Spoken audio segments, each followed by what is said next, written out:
امسال اس کا 22 باب، نیک نام بے قیاس خزانے سے اور احسان سونے چاندی سے بہتر ہے۔ امیر و غریب ایک دوسرے سے ملتے ہیں، ان سب کا خالق خداوند ہی ہے۔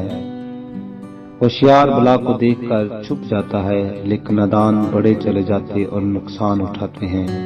دولت اور عزت و حیات خداوند کے خوف اور فروتنی کا اجر ہے۔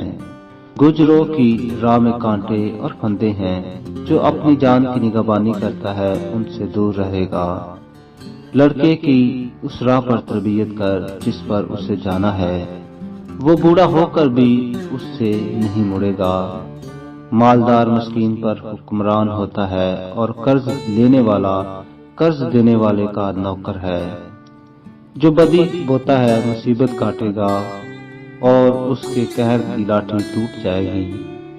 جو نیک نظر ہے برکت پائے گا، لیکن وہ اپنی روٹی میں سے مسکینوں کو دیتا ہے۔ ٹھٹھا کرنے والے کو نکال دے تو فساد جاتا رہے گا، ہاں جھگڑا رگڑا اور رسوائی دور ہو جائیں گے۔ جو پاک دلی کو چاہتا ہے اس کے ہونٹوں میں لطف ہے، اور بادشاہ اس کا دوست دار ہوگا۔ خداوند کی آنکھیں علم کی حفاظت کرتی ہیں، وہ دغا بازوں کے کلام کو الٹ دیتا ہے۔ سست آدمی کہتا ہے باہر شیر کھڑا ہے، میں گلیوں میں پھاڑا جاؤں گا۔ بیگانہ عورت کا منہ گہرا گڑھا ہے، اس میں وہ گرتا ہے جس سے خداوند کو نفرت ہے۔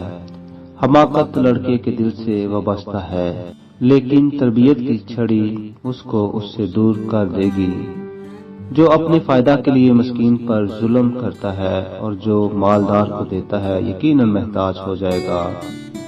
اپنا کان جھکا اور دناؤں کی باتیں سن، اور میری تعلیم پر دل لگا، کیونکہ یہ پسندیدہ ہے کہ تو ان کو اپنے دل میں رکھے اور وہ تیرے لبوں پر قائم رہیں، تاکہ تیرا توکل خداوند پر ہو۔ میں نے آج کے دن تجھ کو، ہاں تجھ ہی کو جتا دیا ہے۔ کیا میں نے تیرے لیے مشورت اور علم کی لطیف باتیں اس لیے نہیں لکھی ہیں کہ سچائی کی باتوں کی حقیقت تجھ پر ظاہر کر دوں، تاکہ تو سچی باتیں حاصل کر کے اپنے بھیجنے والوں کے پاس واپس جائے۔